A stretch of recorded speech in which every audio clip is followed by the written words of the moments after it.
Welcome to Let's Write This Movie, where we write a screenplay while sharing the process with the internet. I am your screenwriter, René Garcia. And I'm your collaborator, Brian Glass. Now, let's write this movie. Brian, hello again.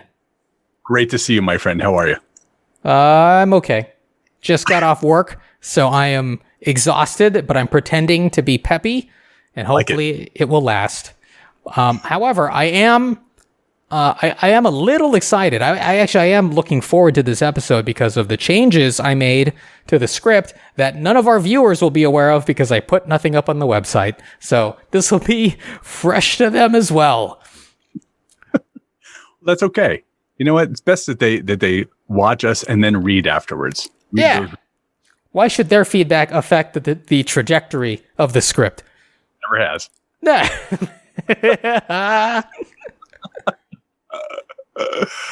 That's not true, folks. We always want your feedback, and we value it. We're just kidding. We just wish we had more feedback. One of us more than the other. Who could that be? All right, Brian. Do you want to just jump into this, or what? Actually, I have an off-topic question, other than the fact that it does have to do with movies and script writing, which may end very quickly. Did you see, by chance, the movie Tenet? No. Then I don't think it'd be fair to have this discussion, but when you do see it, please let me know. And I think we can air my thoughts on that, which are very strong, once you have seen it and have an informed opinion on it. Because I think it'll be interesting to hear your thoughts combined with mine. But I finally saw it. I don't see a lot of movies, especially not lately. Yeah. And that one that in 2020, I was really looking forward to seeing in the theater. I mean, if you remember, they released when they were going to release it before all the nonsense happened. They had the standard trailer, but then for the IMAX viewers, they had a special trailer where they kind of played the whole first scene, like 5 minutes, just straight of the movie. Yeah. I happened to be at an IMAX screening of, it was probably Star Wars, like the last Star Wars movie. And so I saw this whole thing and I was intrigued. I'm like, this is cool. What am I watching here? And it's typical crystal quality, just in terms of production design, beautiful. And, that's all I had really seen of it. I even stayed away from trailers cause I'm such a fan of his. I didn't want to know anything about it. Right. And I finally got around to renting the DVD, the Blu-ray rather, days ago. And it would be very interesting, like I said, to hear your thoughts about this movie when we get. All right. Yeah. I'll watch it this week. Cool. I did watch, since we're talking about things we watched recently, I finally got around to watching Wonder Woman 84. I don't know if you saw that. Haven't seen it yet. I have strong feel. That'll be your homework assignment then, Brian. Okay. Go watch that. I'll watch Tenet, and then we'll come back next week. Exactly. Oh, okay. Is that related? Flick this movie, add it onto our show. You know what? We could kill two birds with one stone, to be honest. Link to each of the streams. Is that related though, Brian, to what we're doing? It's related just in terms of the screenwriting, which is what I wanted to talk to you about with that particular movie. Okay. So there would have been a segue, and there will be at some point when we get to talk about it. Yeah. All right. Well, here's what I think we can do to keep this conversation cohesive. Rather than go through the entire script, and maybe we can still do that if you feel it's necessary. Let me just talk about the big changes I made. Unfortunately, I didn't get it down to 90. Got it down from 99 to 94. Is that right, Brian? And honestly, look, I feel like that's not going to penalize me too much with a reader or even a producer if they see, okay, he's over 4 pages. I think we can still work on that. Like, I think it's still producible. It doesn't show, it doesn't paint me as too much of an amateur for going over 90, right? Like, I think it can still show discipline, right? Yeah, I agree. Okay. Well, that's what I'm going to go with. I don't know. I'm not an industry person, so. I'll put it to you this way. When I was going through it, there are like 2 lines I said I would omit. Yeah. There's not, I think you've cut it down as far as you can cut it as well. Just being I mean, other than the fact that, and I'm sure you're going to talk about this, there have been some changes up at the top.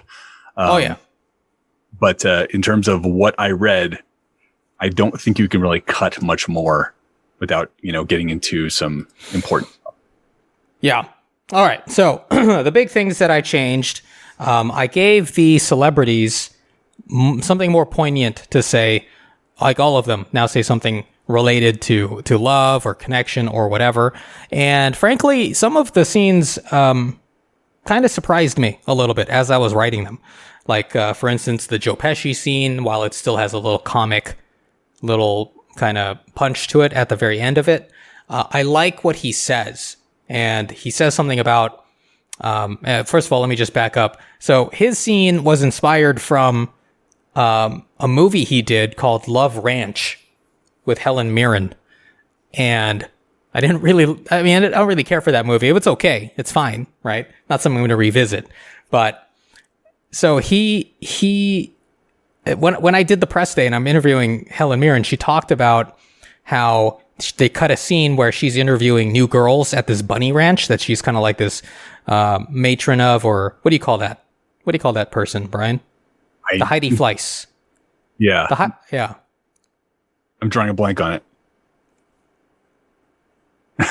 We're both looking over. What is that called? Yeah. Oh, well. Yeah, Brian will remember it conveniently. Madam, I'll tell you that. Oh, okay. It might be a madam. Matron was close. In any event, so her role in Love Ranch was this madam for this bunny ranch, and there's a scene where she's interviewing new girls, and she's basically telling them, you have to actually enjoy sex if you want to do this job, right? And that just got me thinking of like, I don't know if I picked this up from another movie or TV show where, maybe it might have been Leaving Las Vegas, where Elizabeth Shue is talking about how she's able to have sex with these, because she plays a prostitute in Leaving Las Vegas, have sex with these just random men. And I think she says something to the effect of she tries to find the thing that, something about the men to love, right? And I think that's like a common thing that you see in entertainment. But I also, I went a level deeper, right, with Joe Pesci, with this scene where he says something to the effect of, that he during his research for this fictional movie, that the sex worker that he was actually, the real life sex worker that he was interviewing for research, says that she tries to find the thing that the person loves about themselves to love, right? And, Joe extrapolates from that, saying like, I think that with so much going on in our lives and negativity, that it's hard to think you're lovable sometimes. But, you need to find that in yourself as well. And I was like, wow, I can't believe this is coming out of me. Now I'm going to ruin this nice moment with some slapstick. And that's why comedy exists, Brian. You got to break, it's that relief from the seriousness. And I think it's much better now. And I feel it's a little more organic and less like just spitting a toothpick in a guy's coffee. Now Danny's destroying this meaningful thing of Joe Pesci's, destroying a memory. Huh? Like the end of that is the best part. Hell yeah. Don't change a thing. I love the end of it. Yep. I thought it turned out well. No more grapes. No grapes, no toothpicks, no expectoration. No nyuk nyuk. Thanks for that, Renee. I have to admit, Brian, I was going through your notes, and when Danny gets punched in the face, and then your note says, "Mr. Sir body slams him, breaks his back." I just started dying. It was like 2 a.m. as I'm writing, and I'm like, "That's hilarious." Anyway, just for you, my friend. We're getting off track. Sorry about that, everybody. So, celebrities say poignant things. What else? I added something for Bob to say right before the interview with Karina, so that we as an audience understand the stakes here, and it's very close to the interview. So there's not like this setup way ahead of time. You totally forget about it. And then, oh, I have to remember this thing I've been carrying in my brain the whole movie to make this scene seem very heightened. Now it's right before the interview. So if Danny can't feign, oh, I don't know what I was doing, right? Like, he is making a decision here to be selfish. He's taking a risk because he thinks like it's going to work out for both of them, right? So it's not like just he's the one who's going to benefit, right? It's going to be both of them. Obviously we know it doesn't work out. And so I think now that the audience can be on board with like, oh, that was a big risk and it blew up in your face. We can be on board with like getting punched in the face and, you know, like being made fun of on the internet and on TV. And you just feel like, yeah, you should feel bad. Yeah. And then the other big change would be the beginning of the movie. That's changed the whole way that we got into it and the initial scene was one. So the reason I saved that for last is because this is a bigger conversation. I'll try not to drag it out too long, but because we've been doing this thing, and of course I have to put it on YouTube, and I watch our episodes, right, to make sure everything is good. The YouTube algorithm gods have blessed me with his other YouTube channel called Film Courage, right? Okay. So it's popping up in my recommendations, and I'm watching these clips with like interviews with screenwriters, and you know, the titles are all very like attention grabbing for someone like me who's trying to be a screenwriter. It's like the first 10 minutes are everything. And then the next like recommended video from that same channel is the first 3 minutes are everything. You lose them in the first page. Like, oh my God. So, what I took all of that to heart, right? I said, okay, all of this setup with like who Danny is and how he got there and all of that. What if I just jump to the dinner? Because that's where you're going to grab them, right? First 10 pages, you get the notebook story. Brian disagrees. Nevertheless. Brian made that recommendation a couple weeks ago. Oh, you did? I did. Oh, I'm sorry. Well, you're not a professional screenwriter. Then I got a lecture on foundation. You're going to throw it in my face. You're going to throw that in my face. I was so cool with you. Gently put it, at your feet. Well, okay, fine, man. Just to be right, I will ruin the screenplay and put all that foundational stuff back in just to be right, Brian. Just to be right. Exactly. Anyway. For everything. Yeah. So, here we are. It's now much more compressed. I feel not as happy with some of the exposition where the characters are talking about Danny's history rather than us experiencing it as an audience. Now we are being told, right? Not shown.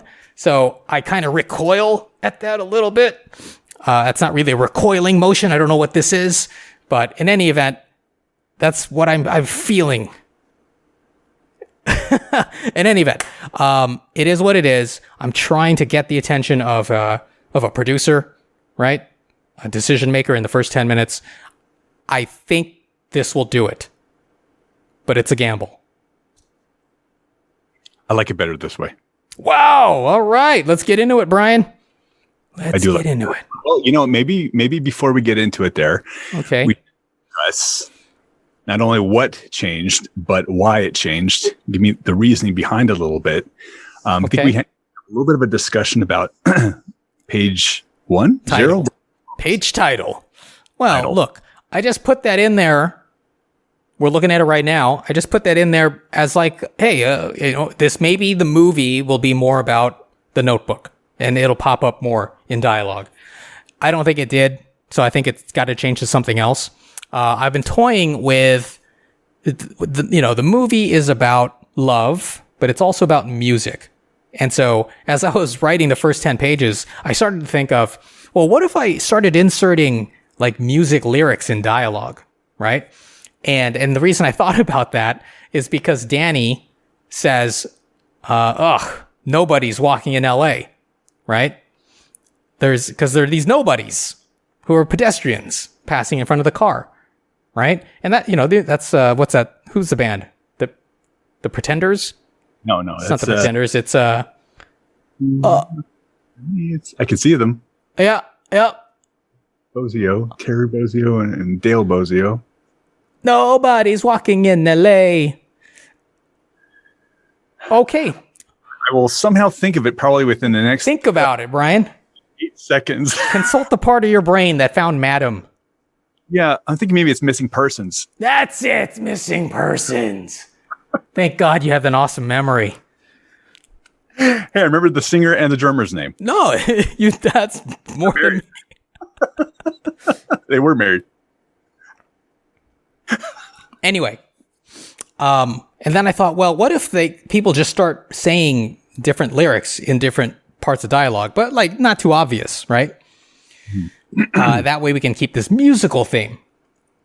That didn't really work out either because I don't have enough of like a musical repertoire to make that work. Plus, I think it might have gotten a little too cute by half. Anyway, another title I've been toying with is Food of Love, right? Which is really esoteric because I think it's, what is it? Is it Fortnite? 12th night? Is it 12th night? I can't remember my Shakespeare. Anyway, there's I think it's the 12th night. Anyway, there's a character named Orsino who says, if music be the food of love, play on. Right? And I was like, oh, okay, that's food, love, music. Could I make that into a movie title? And I think no one's going to get that. So I don't know, Brian. It's got to be something like really prosaic. Okay, because when I read this, I thought, this seems like you're just trying to get their attention because it didn't necessarily become something in the movie that I was hoping. Because I thought when I read it, okay, there's going to be a lot more about the Notebook throughout. Right. And then it appeared after the first scene. I'm like, well, I don't know if it really applies. Exactly. Right. So yeah, I guess we better figure this out pretty soon now because we're coming up on deadline. Yeah, that's true. I like the original name. Yeah, it could be Karina. That's fine. I thought of I wrote it down. Hold on. When You Stop Looking, just because it seems to be a theme that gets repeated in the beginning and at the end, kind of as bookends, in a way that I thought that's kind of cool. That's about all I could come up with that I liked. So, that's not bad. That's not bad. And I think everyone has experienced that advice before as well. Yeah. I think that the thing I like about it is that you have an expectation when you hear that term. Something's either completely wrong or it's going to go like, it's going to surprise whoever's thinking that. You know what I mean? Here's something else I thought of, and I do know what you mean, Brian. So there's a line I wrote right before I sent it to you because I was going back. I was so proud of how I changed the beginning, right? That I was like, I want to reread this. So look, I really felt good about that, and I'm glad you like the way it turned out. At least it seems that way. That, it's been a while since I've wanted to reread something I wrote. Right? That's when like, oh man, I was in the zone. So I added a few lines there for Danny when he says, that he just doesn't feel the desire for relationships anymore. And he compares love to a drug, right? He says, I am sober. He says, I'm sober. I am clean, right? I don't feel the need to chase love anymore. And so then I thought, whoa, what if it's that? What if that's the title? Chasing Love. And then instead of Karina Ray, we had changed her last name to Love. Karina Love, right? That's like a singer kind of alias. It really is, actually. Courtney Love. Well, that's what I mean. Yeah, the only thing that I bump against there is Chasing Amy pops in my head. I know, I get it. Who's gonna remember Chasing Amy though, Brian? I guess people who really enjoyed that movie. Well, yeah, but how many of those people are out there? Like, who's gonna make the comparison? Is the point I'm making, right? Yeah. Well, I mean, Chasing Amy it does have to do with chasing the ideal versus chasing just looking for actual love. All right. And represented the apex, in my opinion, of Kevin Smith's writing. Yeah. Yeah. It's my favorite of his movies. All right. Okay, Brian. Start your own YouTube channel. This is not a Brian Reviews. Okay. Well, we're just spitballing. Maybe it doesn't work. I also bumped up on that too. Yeah. You know what? Look, I feel like it's compressed enough that Karina could, work again, because we're moving much quicker into the Karina phase of the movie. Yeah. Like, I think I still like that as a name. I think it works again, because I remember when I was rereading it before I sent it, I was like, oh, wow, we get to Karina, at least the music, like by page 18 or something. Right? So we're not waiting half an hour to get to her. Right. I don't know if 18 is the right page, but I'm just saying it felt like we got to her much faster. So, did that answer your question, Brian? I don't remember what the original question was. Oh, it was the title. It really has to do with the title. I mean, yeah. I think we got it solidified here within next week, right? So, or 10 days, whatever it is. Look, worst comes to worst, it's going to be Karina, if we can't think of anything more compelling. Okay.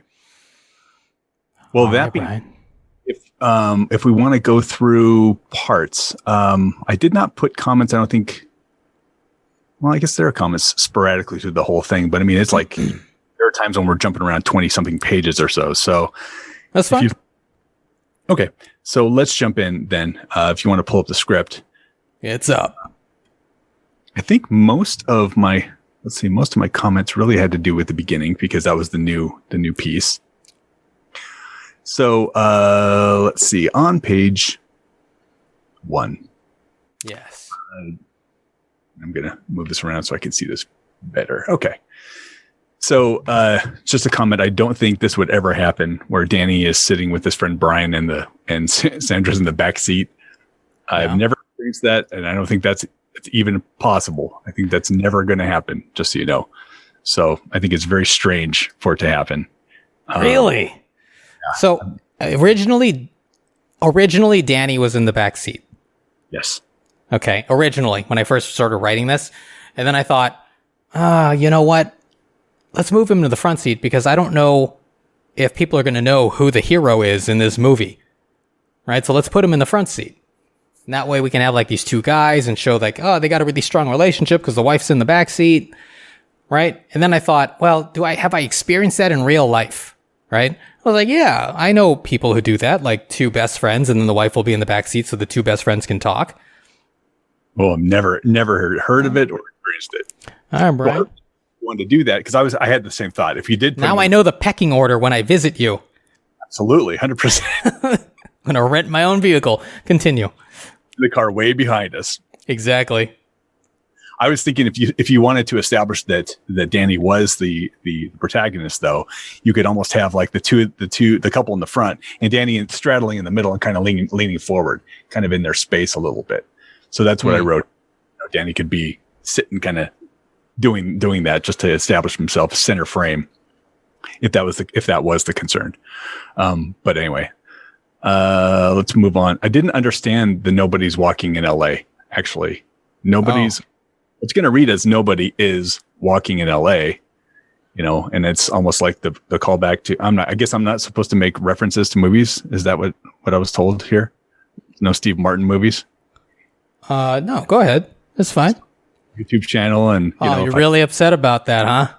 I'm pretty torn up. Anyway, I didn't understand nobody's walking in LA.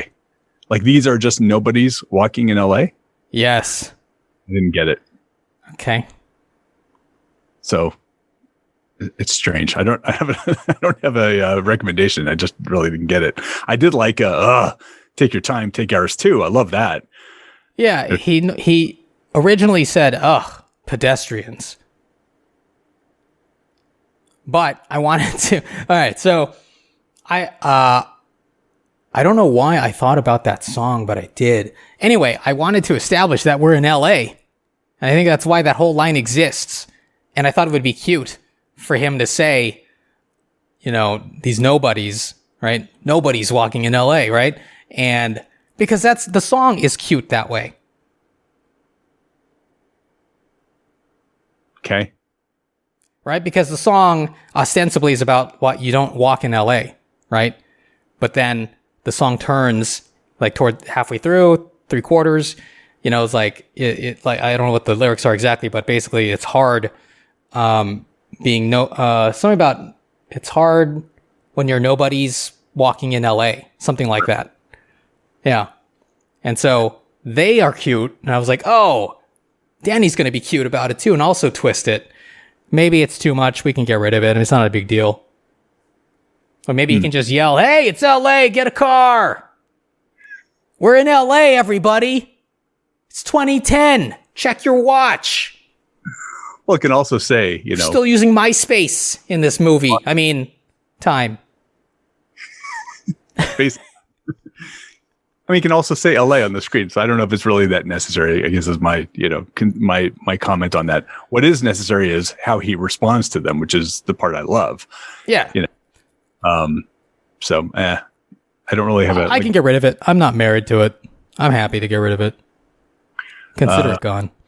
I am married to Sandra in this, or Brian is rather. So there's this in the middle of the page. Brian says, can you just give it a chance to Danny? Danny, I need you to be on your best behavior tonight. Yeah. I didn't like that line. It's like kind of condescending to Danny. I don't think Brian would say. Wouldn't you say that to me, Brian, if I was just an all-around dick? I would say this. Can you just give it a chance? Sandra's friend is feeling a little lonely and she could use good company. The rest of it's fine. I just don't think you need that on the nose, behavioral comment necessarily. But do we know? So here's the thing. This is foundational, Brian. It establishes in this line that Danny has this past pattern of behaving this way, right? So to just be like, you know what I mean? Sandra's friend, like maybe Danny just doesn't think it will work, but he's normally a nice guy, right? We want to show like, no, Danny's kind of a jerk. So Brian needs to like rein him in right now. And it speaks to their relationship that Brian is this kind of like, someone that Danny respects, that Brian can feel comfortable enough to say this.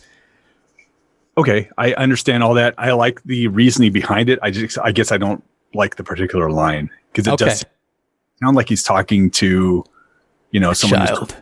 Yeah, like he's talking way down to him. And maybe how about we mix in, a change of your pattern, Danny. I don't know, something. How about maybe something a little like less abrasive, like Danny, be cool, or can you be cool, or something like that. Something a little more low key. Totally. Instead of being a dick like you normally are. Okay.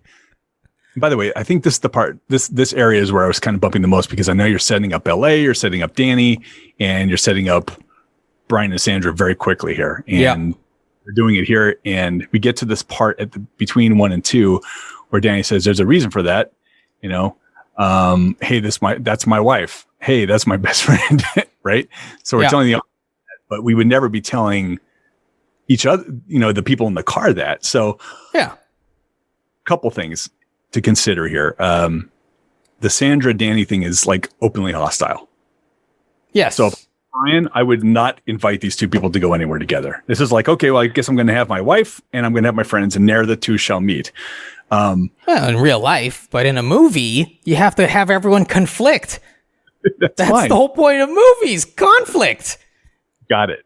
But conflict that, that I can buy, I guess. Here I am on page 1 and I've got to be able to buy this, and I'm being sold something that's a little bit too expensive. Too long? I guess. I feel like we've seen this 1,000 times in sitcoms and never questioned it, right? Like, I feel like we are ready to buy it. I didn't buy it. All right. Immediately. And I was of course reading this fresh because this is the first time I got to read this whole scene. This is all new. So I wrote, so openly hostile. If it's this bad between them, Brian would never invited Danny. Maybe she can say things under her breath. As I kind of proceeded through here, I thought maybe what if instead of maybe if we change Sandra from being aggressive to passive aggressive. Because passive aggressive, people will do that, and you will see that, and it could still definitely get that point across. And I give some thoughts on that afterwards as well. So just maybe kind of think about that as we go through these next few pages. Okay. Well, what are you suggesting here? I mean, I feel like in page 1, like she's not too bad, right? Like she's telling Brian that this is a bad idea, but in what way? Like, why is it a bad idea? Because Danny is too much of a jerk? Like, we don't know what the bad idea is yet. We don't even know what the idea is to have an opinion, right? And I like her saying, Brian's like, just be yourself. Right after Danny says, I'll be nice. And Brian's like, just be yourself. And she's like, no, be nice. To say the joke, exactly. It's not, it's like, that's what I'm saying, guys. She's not like too aggressive. It's when she says, have I told you how much I enjoy your company, Senator? No, you haven't. There's a reason for that. It's that line right there. I'm like, what? Sure. It could be like, it's awesome. Go and enjoy your Valentine's Day elsewhere. This was probably a mistake. As soon as he says that, it's just too far. So you're saying Danny is taking it too far? Danny took it too far there, yeah. All right. Mind. I don't know, man. I mean, I've done stuff like that in real life. I mean, that's like a line I say, or like, I don't know. I feel like you say lines like that, you're also giving the look like one of those. I know how to read it immediately, but this just says, there's a reason for that. It could be just some, a-hole right now. Why the delivery? This is where the director comes in, man. Yeah. Okay. But the director needs to know his character is a little bit, he needs some foundation is what I'm saying. All right. Well, we lost all of that because I'm trying to get everything in the first 2 pages here because of film courage. All the foundation's gone. Okay. We're just in it now. Make up your own backstory. He's anybody you want him to be. All right. I hear you, Brian. I'll revisit this. We still have some time. This is essentially a first draft of the first 10 pages. So, right. Something to look at. And honestly, I think that most of it's fine.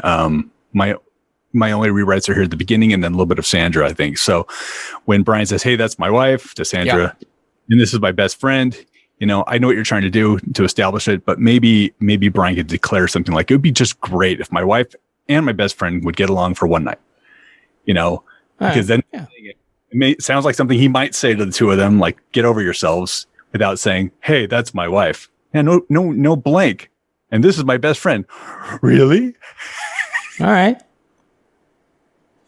Okay, Scooby. Really? Okay, so in the middle of 2, Danny says, what's with the attitude? It's your friend who's lonely. I'm doing you a favor. And Brian says, are you sure about that? And when Brian says that, I wasn't sure if it's because he just saw Rebecca. Yes. Okay. That's what I thought it was. Maybe those lines need to be reversed then. Or maybe Rebecca comes up first and then Brian says, are you sure about that? Maybe those 2 lines need to be reversed. Oh, okay. I thought you meant different like dialogue lines. No. Just the order of them. If we saw Rebecca, Brian sees her and says, are you sure about that? Then I'm very clear that's what it means. Okay. So then the next couple things I'm going to talk about are on 3 and 4. So this is where, if you want to maybe change Sandra just from being a capital B to being passive aggressive, where she says, but he keeps getting rejected. Yeah. Change just to something like, and how's that been going? I like that. A little grating, Yeah. And then that's on 4, good. Thanks. And then on number 4, page 4 rather, she says, you're interviewing Gwyneth Paltrow? It's what, right? They're letting you interview Gwyneth Paltrow. It's such a jerk thing to say. That's good too. Yeah, I got in the mind of a passive aggressive. It's not like I've ever experienced passive aggressiveness in my own life. I'm bringing this to the script. All right. On page 5, Danny says that wasn't rhetorical. I'm expecting an answer. I like it better if he just says that wasn't rhetorical. Danny looks at Rebecca patiently after seconds of silence. Yeah. Fine. Yes. So I've been wanting to work into something I picked up from Casey. Casey, whoever Casey is. Whoever, right? Whoever Casey is. man or woman. Yeah, exactly. These are initials. So Casey used to say, like, this person would ask a question that was like unanswerable, really. Like you could only answer it in a way that like got you in more trouble. Okay. Yeah, that's the meetings. I know. Yeah, exactly. And so, you would be quiet thinking like, okay, this person is just asking to like put it out there. Right. But then Casey would be like, I will wait all damn day for an answer. And then you had to answer. Right. And so I was like, oh man, how can I do something like that? Like this character might be able to, use a line like that. So this is where it came from. This is how it manifested my misery. It's a minor change. If you, it's fine. And I think I have one more passive aggressive thing from Sandra. Oh yeah. Okay. So in the middle of 5, Rebecca says, fine. Yes. You're good looking enough to have sex with. And Sandra says, if you say so. I wrote, one woman's opinion.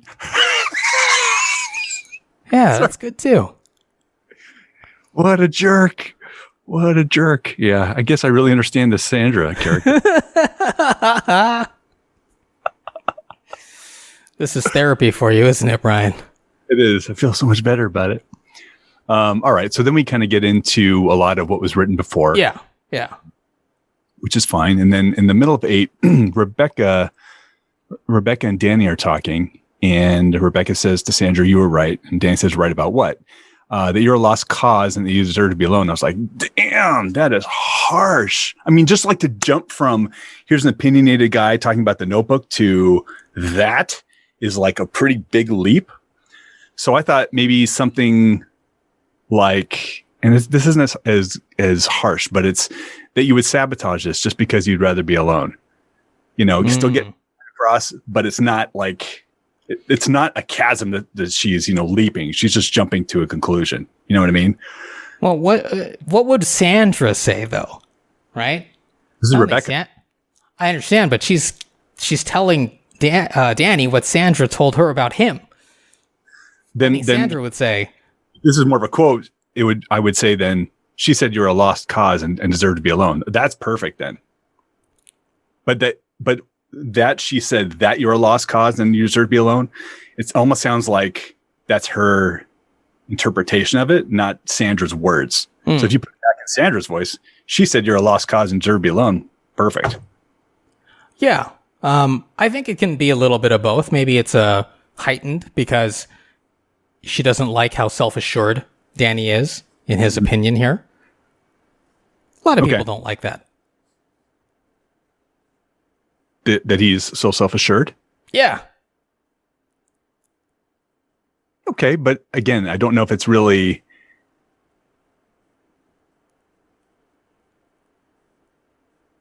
Okay, if you want... I still think it needs to be tempered somewhat, though. Okay, I'll consider it. Yeah. I like your suggestion. The other way to do it would be to leave it just how it is, and a couple lines ago, or a couple lines before where it says you were right. She says to Sandra, maybe you were right. Maybe you were right that you're a lost cause and you deserve to be alone. You know what I mean? It's still still a leap, but it's not quite as bad. Yeah. Okay. All right. Couple options. Consider it. But I liked your reaction, Brian. Imagine that in the theater. People hearing that. Oh, that's what I'm saying. That's the reaction you want. Yeah, I got you. That's the word of mouth. Anyway, continue. So we didn't really necessarily talk about this, but just a comment.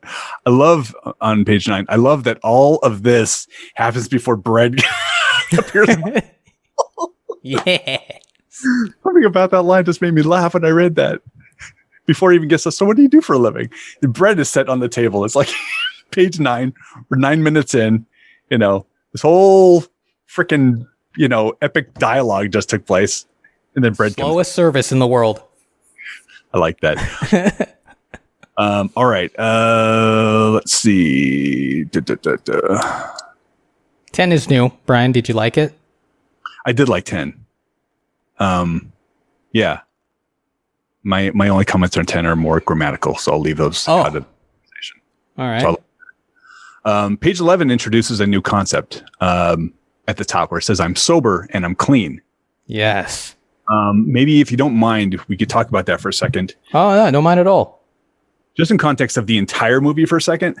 So, the soberness and it really doesn't come up again for a long time until he finally has a drink. And I think the first time he has a drink in the movie is when he's at the cocktail bar. Yeah. Right. And so I was like, oh, okay. So he's now drinking as a result of what happened at being laughed at. He was embarrassed and he's drinking a little bit now. That's what I was trying to kind of. Oh, no, I didn't think that at all. I basically got rid of all of his vices. Right? Like he drinks and I thought that was nothing. Just like, hey, I'm having a casual drink. Okay. Because when he says I'm sober and I'm clean, I kind of read it as I'm in AA. Oh, wow. Yeah. Okay. Well, I want the actor to present it as that love is like a drug without him having to say, it's like a drug, man, but I'm sober, I'm clean. Like, I think that the fact that he says, I don't have a need to chase it. And then he makes this kind of rhetorical flourish of changing it into a drug, right? Like, I'm sober, I'm clean. I'm wondering if reading it, I'm a little bit too close to it then, because I didn't pick up on that. Okay. I'm wondering if I didn't have the context of what we were trying to. Of course, yeah.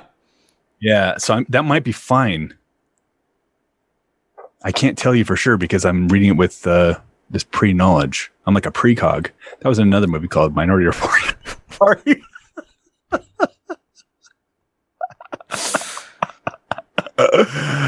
All right, let me leave that one alone then. Because I like that later he just has a drink and then later he pukes because he overdrank and it's like it. Yeah. It's the thing that it's happened. Just the thing, yeah. Yeah, I was fine with that. I don't think it any less. The fact that he has no vice. Yeah. Yeah, exactly. I cut it out and I was like, it's fine. No one's going to care that he improved himself and then de-improved himself. Right. Whatever the opposite of improve is. Unimproved. Declined? Unimproved? All right. 10 second story. And this is not even the story, just an observation. In Minority Report, which I thought was only an okay movie, the standout part in it is when they have one of the precogs out of the milk. They're like hiding her in a hotel room or something. And she has a vision, right? And she's just like screaming into the camera out of fear, like, ah! And they have like, it's like her face is engulfing the screen. And I was just like, that is the scariest face I've ever seen. Like, that freaked me out. I was like, oh, what's happening? Like, it became a horror movie all of a sudden because of her face. And maybe, I hope it's the same movie. I hope it's not another movie I'm thinking of. Oh, so yeah. I have to watch it. Yeah, right? Right? She's just screaming at the screen. Right. Oh. I really enjoyed that movie, by the way. All right. Okay. Okay, so towards the middle of 11, Sandra lays on the horn and Danny grins. Brian storms back to his car. When he opens the door, Sandra screams at him. Yeah. Brian, you couldn't wait 2 minutes. Okay, so they're openly hostile towards each other, both of them here. This is, I think, the only time where I was just like, I missed what happened before. Right. I missed about that. taking the spotlight off of Danny. Where he says to Danny, don't do it. Second thought, don't do it. I love that line because it's like, that to me is just like, it's a pure rom-com line there, It's very fun. It is. It's great. Now it's just like, oh God, this is a dark movie. Yeah. So, yeah, I would reconsider changing that to how Change it was. it back? Yeah, I love it. All right. I'll consider it. Yeah, I wrote this part and I was like, is this even a rom-com anymore? Or is this Right. just a drama? Yeah, I was like, is this just a drama now? Because that's like harsh. Like there's no one likes anybody. No one's nice in this. Everyone's just a jerk. I kept going. And, hopefully there's still enough comedy to qualify. Maybe that's part of it. Maybe it's the fact that I really like Brian and Danny's interaction there. And they still have a little bonding moment over the Sandra and how she's behaving, so it's still have that great connection, and it gives like the viewer something to hope for. Like, well, Danny's just not connecting with the right person. He's not just this. Yeah. Okay. All right. You've convinced me, Brian. I'll revert that. All right. I have to click on every one of my notes to see what I wrote. Sometimes they're just, little tiny things I'm not going to go through with you. So, we got to skip ahead a bit now. So, vamp. What? Vamp. Vamp. So the top of Vamp. What does this vamp mean? What do you want me to do? Just wait a second. All right. So top 22. There's a nice description of what's going on. And then it says, still, it's ironic. And Danny and Brian laugh at the stiff puppets, blah, blah, blah. I know we know we know what it means to be ironic in this situation, but I'm just not going to take for granted that the average reader is going to know that. Okay. So I don't know if we have to spell out here that instead of playing kids songs, it's playing this, rock and roll adult song or something like that. Yeah. So this is a concern for me as well, because we don't have that beginning anymore where Danny used to work at this place and that's how Brian and Danny know each other. They, they worked at this pizza place and we get to see the puppets with the kids and all of that. All of that is gone. There's no like visual memory of that for the audience anymore. Right. And so we get here and it's like, why the hell is he going to this pizza place? Why is Brian here? Oh, he works there. Okay, I guess it's where he works. We're suddenly establishing on page 20 people's lives, right? I'm like, Jesus, that's a late in the movie to establish lives, but at least it's Brian's life and we don't really care, right? But as the writer, I have to now describe the place and, what the puppets do. So, you're right. It needs a little bit. I think at this point, if I'm no longer focusing on getting rid of these last 4 pages, I have about half a page of 94 that I can fill. So I can add some description here. It's going to be okay. And it's minor. I think it's like half a line will get you there. What do you think? In this, it's ironic because they're not playing kids music or kiddie music. Yeah. Okay. Yeah. Like I said, it's nothing. I just want to make sure it's clear to the reader. All right. It changes. Fair enough. Okay. I'm skipping ahead now. Okay, I'm scrolling. All right, so let's get to 37. Now you gave 37. Yeah. Well, a lot of this other stuff is really, it didn't change much. Yeah. Yeah. So now you've given a nice preamble into Joe Pesci's discussion, and I love the way it ends. Setting up the napkin. I love that Danny does what he does. That I have no problem with. I did not understand what it meant until you explained it to me, like why Joe Pesci would be interviewing sex workers to understand how they cope. It's like, I see. Where does this come from? As part of your 94, if you could just maybe massage the beginning of what he's saying to set up what kind of movie he's making. Maybe a couple lines of action. Joe finishes. Goes to the next page. I think it'll help better. Totally. I'm going to, that makes sense. I'll just add some description of like, a movie art on an easel saying, Joe Pesci is the American pimp or something like that. Right. So then we'll know, just like, it's very obvious why he's saying what he's saying. Right. Yeah. Right. Yeah. Yeah. I like that. Yeah, that works. That would totally help. Yeah. Because I was like, what are we talking about here? I just don't understand why he's interviewing them for a job, Brian. Like this is what he needs as a known actor. All right. So similarly, now let's jump to Jack on the top of 43. Yeah, I had a little trouble with this as well. Continue. Oh, top of 43. Okay. Yeah, I like the end of 42. That's cool. Actually, I like everything he says. I just feel like there's a transition missing between that's an even tougher business and the next line, love is better than winning an Oscar. Yeah. It's like there's a line omitted there that needs to bridge those two together because it's almost a non sequitur the way it reads. Okay. I'm not here to solve your problems, my friend. I'm just here to point them out. Yeah, no, you're model employee. It's even tougher business. Well, love is better. Okay, yeah, I'll have to think of something there. To me, my problem with this is that why would Jack Nicholson or any actor think that a guy in a suit went to this hotel to pitch a movie? Who pitches movies at a hotel? Of all things, why would he think it was pitching a movie? Okay, my only explanation for that is this: it's Jack Nicholson. He knows. And you're willing to suspend more disbelief with someone like him.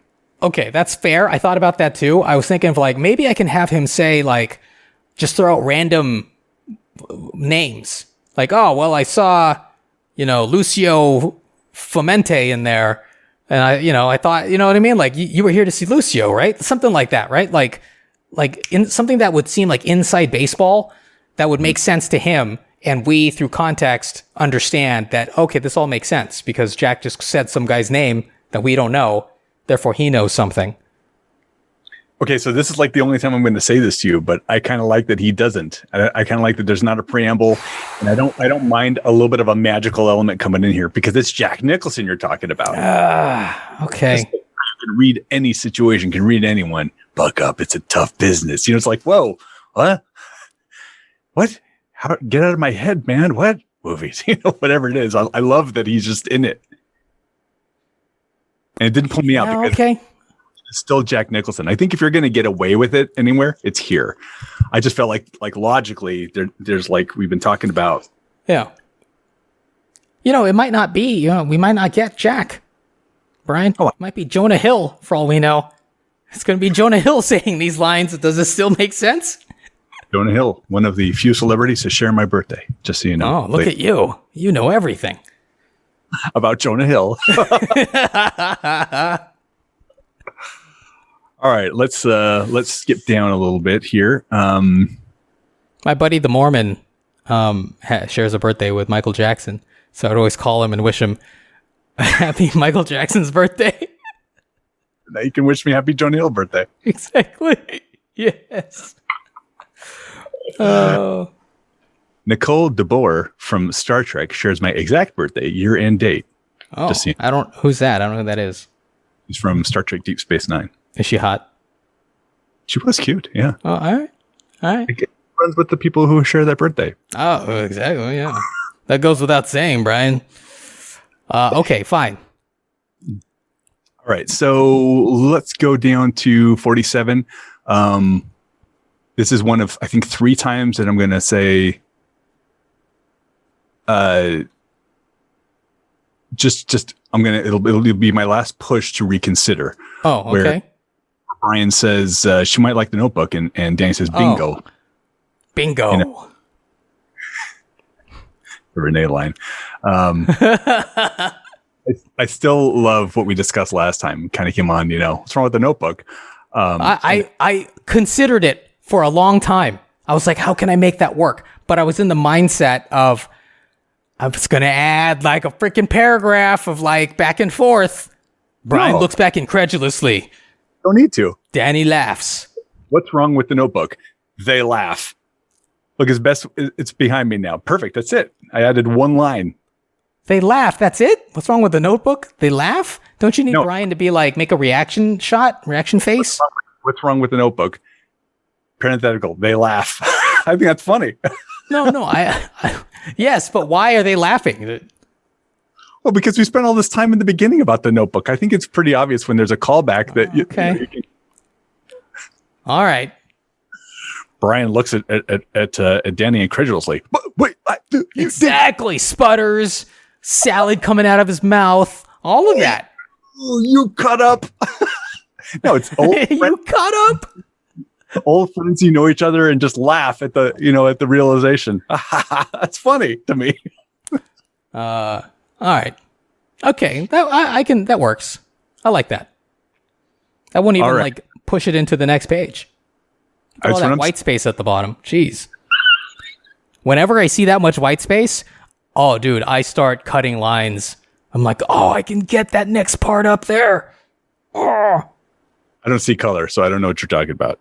All right. So in the middle of in the middle of 40 night. Yes. This is my second time to make one last push. Okay. Here's your first assignment. I want to ask you again. Wait a second. So here's your first assignment.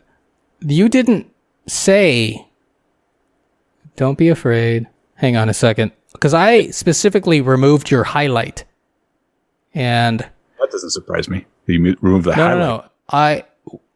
Whatever you said to get rid of, I'm pretty sure I got rid of it.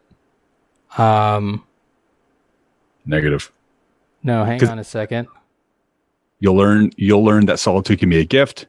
Don't be afraid to eat alone at a sit-down restaurant. No, you didn't highlight that one. You highlighted the next one when Danny says, great. And that's where he says, your assignment is to eat at a restaurant this week. At the bottom of that page. That's what I got rid of because that's what you highlighted.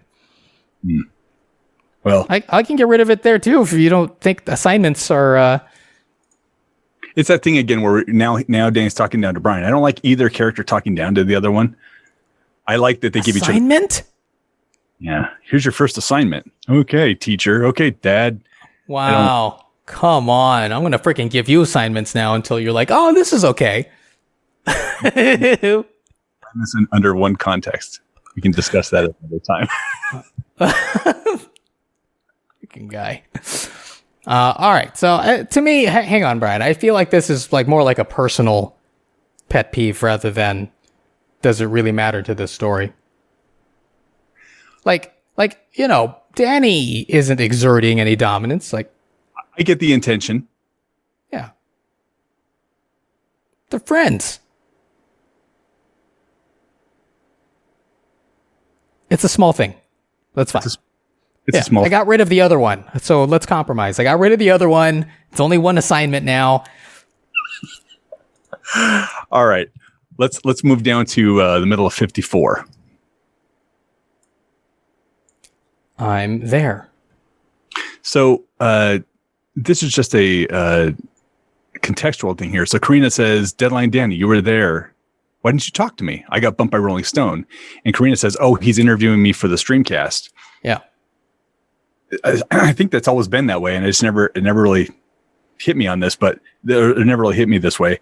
He's interviewing me means that she is contextualizing Rolling Stone as this guy also, like Danny is. But she wouldn't necessarily be doing that. She would be saying something like, "Oh, someone from Rolling Stone is interviewing me," or that guy, or there's a guy from Rolling Stone interviewing me. She wouldn't say he's interviewing me because she doesn't know necessarily who he's talking about. You know what I'm saying? Well, like, he has this name Rolling Stone for him. She doesn't. Well, she knows that Rolling Stone interviewed her, right? Like he said, "Hey, I'm Joe Schmo from Rolling Stone." Right. And I have no problem with that. They're interviewing me for the Streamcast, but is Danny's, personification of this guy. What I'm trying to say is Danny's saying, "I got bumped by Rolling Stone." Who is Rolling Stone? Right? To Karina. It's Joe Schmo from Rolling Stone. Oh, I just would assume that there are just tons of journalists that it could have been. Well, she had to deal with this one time. Well, not that guy. So a lot of thoughts crashing into my head here. So when Danny says, "I got bumped by Rolling Stone," I don't think she would take it as Rolling Stone is in charge of who gets to interview Karina, right? No, what I'm not saying, I guess maybe I'm not communicating this. I would say that it could have been any number of journalists from Rolling Stone. Sure, but she knows that it was one guy who interviewed her from Rolling Stone. And Danny knows it's that guy as well. Because he was there. Like if he was called and said, and the publicist, yeah. I don't know. I mean, yeah, maybe he would have said like, I got bumped by a journalist at Rolling Stone. And then she could say, oh yeah, the guy who interviewed me at the Four Seasons is interviewing me tonight. But I don't know why she would say that. Like maybe he could say, I got bumped by some jerk from Rolling Stone. I didn't mind what he says. I got bumped by Rolling Stone. It was just her response. I mean, if she said, oh, that guy's interviewing me for the Streamcast, then she's kind of recollecting, not he, as in being just this. Oh, okay. So if it was changed to that guy, it would be okay. Yeah. Okay, I can make that change. I feel like that's like splitting hairs. That's fine. It's all the same to me. I got to find something to talk to you about during this show. Well, we already have an hour. We can wrap it up right now if you want. Here's my one last request, number 3, my last one. All right. Middle of 56, when Karina says, but there aren't roles for people who aren't pretty. Aren't there roles for people who aren't pretty? I know. We just ask you to reconsider one more time. That's all I'll say about it, since we've discussed it ad nauseum last time. I mean, I just don't see. I don't see a person taking that as a knock on them. Like, I don't think Danny in this moment would think that she's insulting him. Like, you're not pretty. Obviously, you didn't. So I'm asking. Well, You didn't. Okay. Hang on here. Let's look at the lines together. I think the average person watches TV or movies and they think, yeah, I could do that. But then they go home and look in the mirror and realize, oh, I don't really have to look. But aren't there roles for people who aren't pretty? Absolutely. But no one's going to uproot their lives.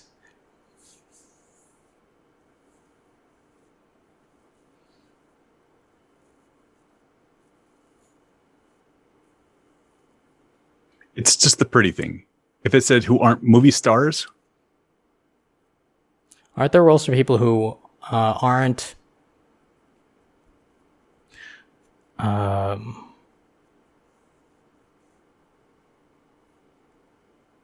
about, aren't there roles for ugly people? Ugly people like you? But aren't there roles... How about, but aren't there roles for those people too? Because Danny's saying there are people who don't have the look. But aren't there roles for people like that too? Yeah. And then Danny could be like, are you calling me ugly? In a passive aggressive way? I'm not Sandra. How do I know Sandra? How do you know her? I know everybody. Rolling Stone, he. All right. Noted. Let's move past it. Okay. You know what? This is something that was on the last version, I think, and I didn't ask you about it. I don't think I marked it, but in towards the bottom of 59, the bellhop make itself as thin as possible. Yeah. I didn't understand why. About it. We did? Yeah. I asked you why he's... Yeah, you marked it. Yeah, we talked about this for a little bit. What a great listener. I explained that he, I mean... maybe I could have described it more explicitly, but the idea is that we need the bellhop there so that Danny will open the door as Karina and her friend are walking past. Right? So that's the point of this scene happening. And the bellhop does what he does because he's standing there, he's delivering food, but then he sees A-list, VIPs, right, walking down the hallway. He's going to go up against the wall, right? And let them pass and try to pull his cart. You know what I mean? Maybe I could describe it differently. The the bellhop stands against the wall to let Karina, Nikki, and Mr. Sir walk by?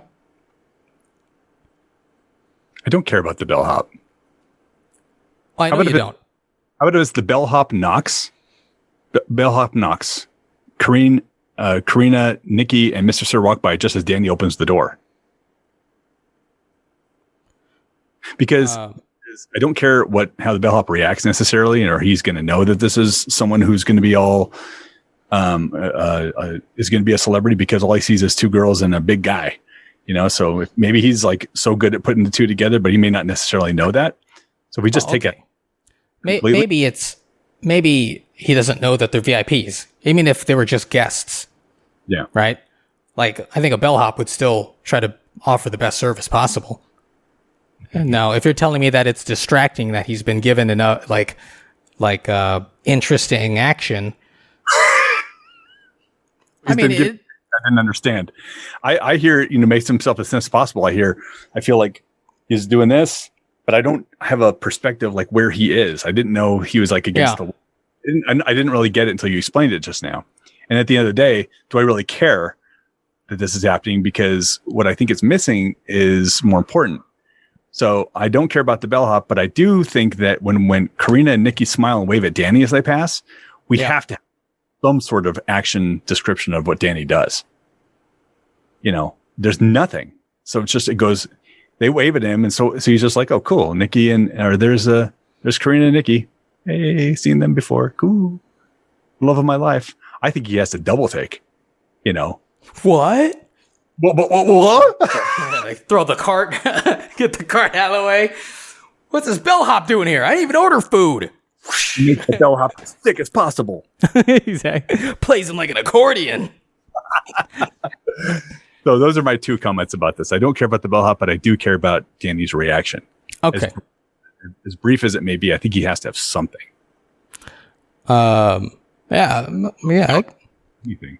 Sure. Like Danny will wave back. With, just the semblance of drool and expectoration appearing on it. Expectoration. The sequel.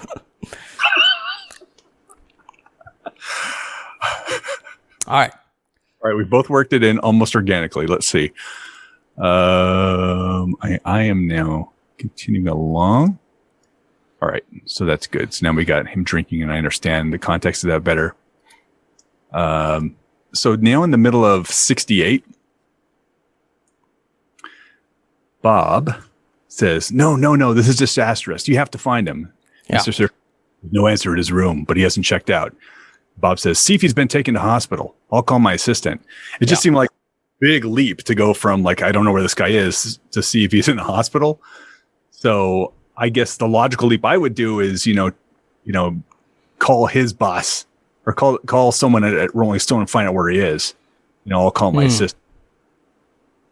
Rather than, maybe this guy must be, on his deathbed. Well, maybe he got hurt. Food poisoning or something, I think that's a logical thing. That guy's in a foreign country. Like, where else would you look? Anywhere, I don't know. Like, if his bosses, if Rolling Stone's superiors knew where he was, and it was for a good reason, let's say, wouldn't like Rolling Stone's, like the company, reach out to Bob and say, hey, our guy is, he's unavailable right now because he's hurt or whatever, like his mom died. I can take it out. It's not a big deal to me. My bigger problem reading it is how does Danny know that they're talking about Rolling Stone? It could be anybody. Could be a cameraman. It could be the director. Didn't she say something about him interviewing her later? Well, yeah, but how does Danny know that Bob and Mr. Sir are talking about Rolling Stone in this moment? Like, to the point where Danny feels like, hey, need someone to interview Karina? Like, I could easily have written Bob saying, no, we already have somebody. Why are you asking me this? Were you eavesdropping? Maybe Bob says instead of no, this is disastrous. He says, how can we have an interview if we don't have an interviewer? There you go. That's the movie dialogue that no one would ever say out loud. That's my wife, and that's my best friend. Shouldn't have said that. It all works. Shouldn't have said that. Watch your back. Watch your back. Yep. All right. Well, if you don't like it, it's too clunky. No, then... I do. I'll put that in there. All right. Moving on to 70. The top of 70. Yeah. This is Bob setting the stakes. Yes. Gets everybody to leave. That's what I'm saying, bro. Very cool. I really like that. And he adds just that little bit of there's something in it for you, Danny. If you do it right. I loved it. That's what I'm saying. I was like, oh, yeah. That was perfect. And Renee, that's my last note. Oh, all right. Great. So look, man, I'm feeling, man, look at all this white space at the bottom of 71. I could fit if I just take out some dialogue. Get rid of an insert. We don't need to see the webpage. Well, we kind of do. That's why it's still there. Not that much space on 71. Oh, dude, at the bottom, I could totally get that next slug in. Yeah. Brian's bedroom. Oh, I could get that up there. See, I would have gotten rid of insert webpage in the middle of 71, but you need to see what everyone's looking at. No, I love that. At some point. Yeah. So I'm just like, damn it. Space it is. Yeah, I wouldn't worry about it. Just fill out 94. Yeah. Anyway, so yeah, I think it could be touched up here and there. I think some parts are still, I can feel the remnants of the old script and things aren't perfectly interlocking, but I think it's good enough to at least submit and, we'll see how it goes. But I still have time, right? Yeah. Let's see. Right. I have this week and then I have another week. Yeah. Dude, plenty of time. Yeah. 2 weeks. Look at you. Hell, maybe I can get rid of 4 pages. Gonna have to... Gotta get rid of some of these montages, bro. I would have called it out. Dude, the whole getting ready to interview Karina thing. I can get rid of that. I love you. Do you love me? That can go. And plus, it's actually necessary. What? Oh, it's economical now? Only a few lines. All right. Okay. It's a fun thing. Plus, it's giving you a little window into exactly where he's at. You know what I mean? I think that's. I'm with you. Okay. Yeah. Okay. Let's see. Man, I went through this, man, and I called. You did. I called.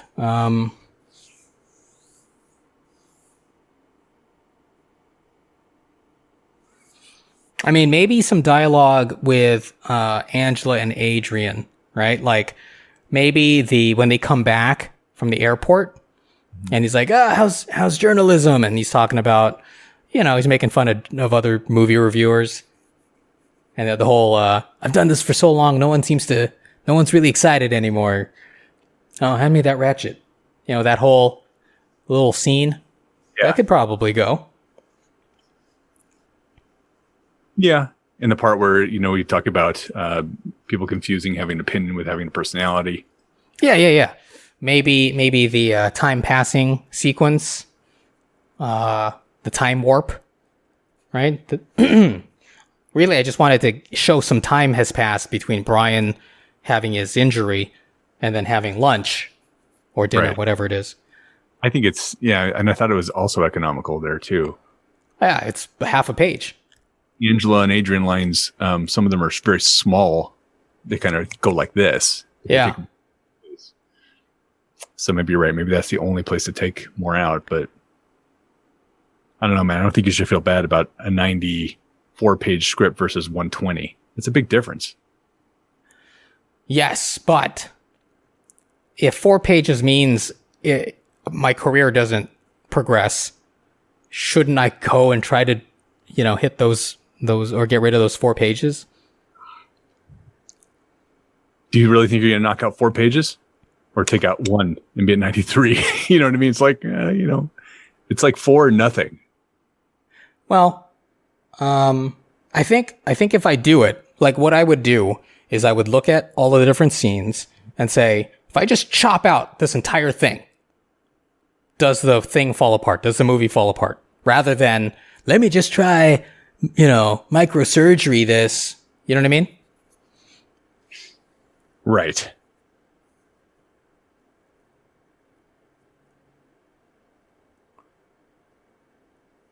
Like, do we even need to have Brian have his injury? Maybe they just are having dinner and Danny's like, what? Where's Sandra? And Brian's like, she's not going to make it ever again.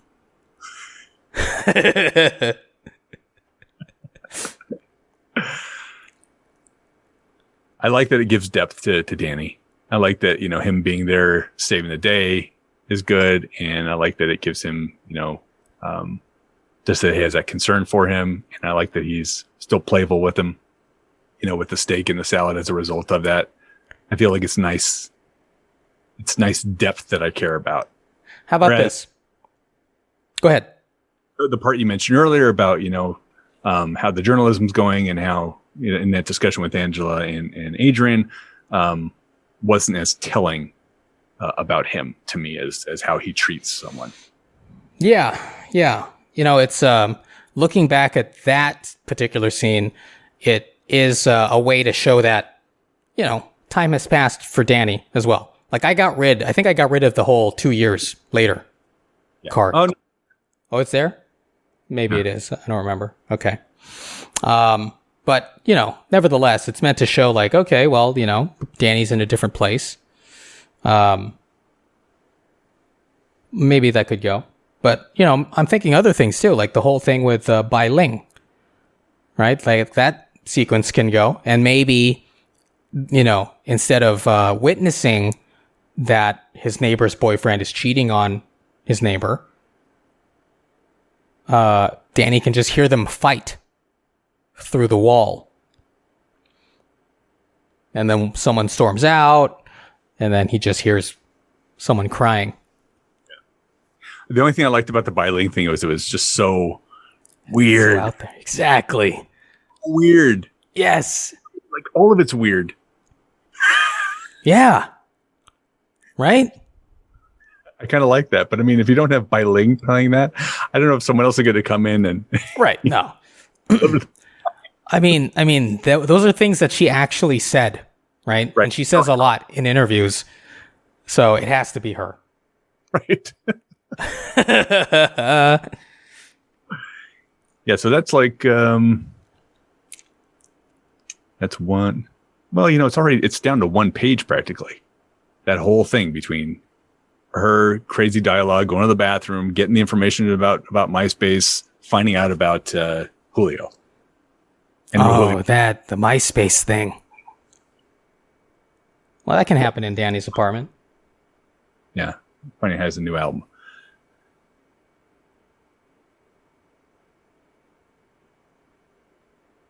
I mean, it could be as easy as, interior Danny's apartment. That's where you hear Julio and Pedro fighting.